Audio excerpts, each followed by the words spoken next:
ചുമരിലെഴുതിയ ഹില്ലിംഗ് head എന്ന പേരും ആ സിമ്പലും ബാബറിന് കാണിച്ചു കൊടുക്കുന്ന ഹസനെ കാണിച്ചുകൊണ്ടാണ് ഈ എപ്പിസോഡ് തുടങ്ങുന്നത്. എന്നാൽ ഇത് ന്യൂസ് കണ്ട ഏതെങ്കിലും പിള്ളേരുടെ പണിയായിരിക്കും എന്ന് പറഞ്ഞ് ബാബർ ഇക്കാര്യം സീരിയസ് ആയി എടുക്കുന്നില്ല.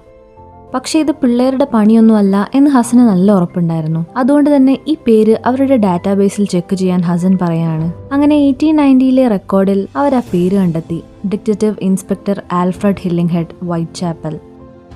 അടുത്ത സീനിൽ അവിടെയുള്ള ആർക്കൈവ്സിൽ ഈ കേസിനെ പറ്റി തിരഞ്ഞ ഹസന് അവിടെ നിന്ന് 1890 ഹില്ലിംഗ് ഹെഡിന്റെ കേസ് മാത്രമല്ല 1941 വൈറ്റ്മാൻ അന്വേഷിച്ച കേസിന്റെയും ഡീറ്റെയിൽസ് കിട്ടാണ്. ഈ രണ്ട് ഡിറ്റക്റ്റീവ്സും അവസാനമായി അന്വേഷിച്ച കേസായിരുന്നു ലോങ് ഹാർവസ്റ്റ് ലെയിനിലെ ആ ബോഡിയുടേത്. അടുത്ത സീനിൽ ഈ റെക്കോർഡ്സിൽ നിന്ന് തനിക്ക് കിട്ടിയ ഒരു ഫിംഗർ പ്രിന്റ് ടെസ്റ്റ് ചെയ്യാൻ കൊടുത്ത ശേഷം താൻ ഈ കണ്ടെത്തിയ കാര്യങ്ങളൊക്കെ ബാബറോട് പറയാണ് ഹസൻ.